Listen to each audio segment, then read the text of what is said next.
I'm about to embark on a journey that started about 8 or 9 years ago when myself and other representatives of Colourful Heritage visited Commonwealth graves in Kingussie Cemetery, and we came across 9 British Indian soldiers that were buried who were training in the Highlands. At Colourful Heritage we committed that we would do our best to find the families of those soldiers and let them know what's happened. So now I'm about to go to one of the first villages. It's called Burch Basoa, and we were given minimum information. There was one of the soldiers that was buried is a guy called Muhammad. He was a driver and he was from the 7th Mule Corps, a part of the Royal Indian Army, and he died at the age of 29 on the 30th of October 1942. The first thing was to figure out where they lived, and luckily for me, being from this area, I was able to establish that they belonged to a village called Burch Basoa. I'm about to go and see someone there, my uncle, who is currently from the UK but is there visiting, and we're going to try and meet up with him and see if we can find out more information about these families and let them know what happened to their loved ones. So the soldiers served in a regiment called the Force K6, which was a mule regiment. Their job was really to transport goods or supplies to the Allied forces. So we've just arrived at the cross junction of Bengal and Burch Basoa, and that's the road. So we know we're in the right village, so now we're going to head towards that. The task is mammoth because there were no records prior to 1947. Remember, Pakistan got its independence in 1947, so there's no guarantee there'll be any records prior to 1947. So we're just going to have to play it by ear. But what we do have is the elders.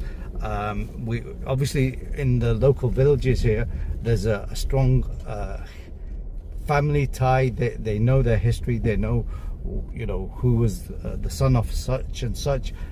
So we're going to rely on that testimony from the elders and try and see if we can track down the family of Muhammad. I'm here with my uncle Arif and nice to meet you. Uncle Tanveer. Uncle Arif is from Glasgow, and he lives in this village of Burch Basoa, and Uncle Tanveer lives locally. So one of the things we were trying to do is I got in touch with my uncle. Yeah. Once we established what the village was, I phoned him up, and he said, "This is the village."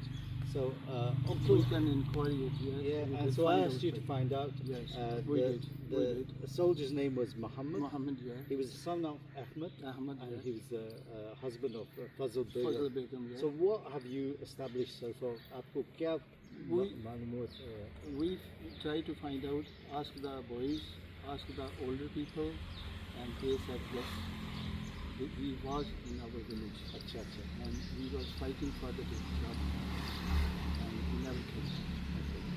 So by Tanveer, पूरी family को कोई अपनी ये जो soldier है मोहम्मद, उसके बारे में कोई उनको मालूमात आई है कि उनकी क्या कैसे होगी या कोई इंफॉर्मेशन आई थी?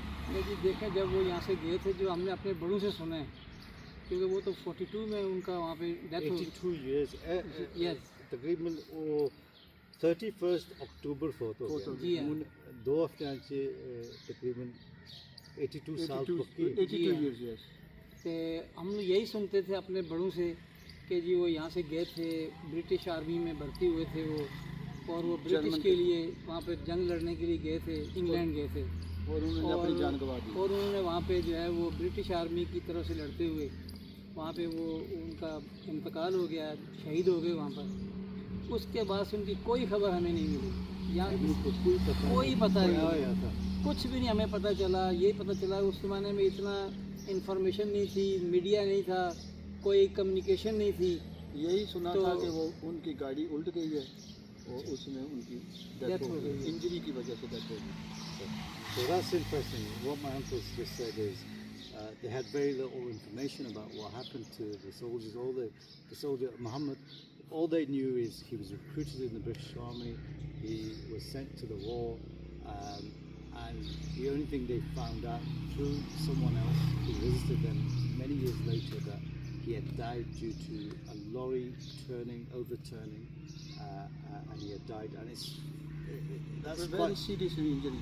yeah, and that's quite remarkable because the records that one of our researchers, Guy Bowman, who is a writer, he did some research, and he said that Muhammad had died when his lorry had overturned and he had died due to injury. So this is, mashallah, quite good that the information you have tallies in with our records. Same information, yes. So we've established it's the right village, Burch Basoa. We've established that the death was saved in terms of what the records in the UK say and what you've heard. So that's quite positive. Ankur ji, आपने क्या किया जब आपको मैं telephone किया? आपने क्या किया ये इंफॉर्मेशन हासिल करने का? आपने टेलीफोन किया? हमारे जो पुराने बुजुर्ग थे और जवान बुजुर्ग थे ना, इनको हमने व्हाट्सएप किया कि ये मोहम्मद, पहले तो हमको पता नहीं था, सुना था लेकिन पता नहीं था। उन सब ने इंक्वायरी की है पूरे विलेज से कि कौन 1942 में शहीद हुआ था या उसकी बॉडी वापस नहीं आई थी। तो हमको पता चला कि वो जो अब है ना, एक अकरम गुजर उसको बोलते हैं। अफजल गुजर और अकरम गुजर दोनों भाई हैं। अफजल की डेथ हो गई है, अब अकरम गुजर है, उनका दादा लगता है ये।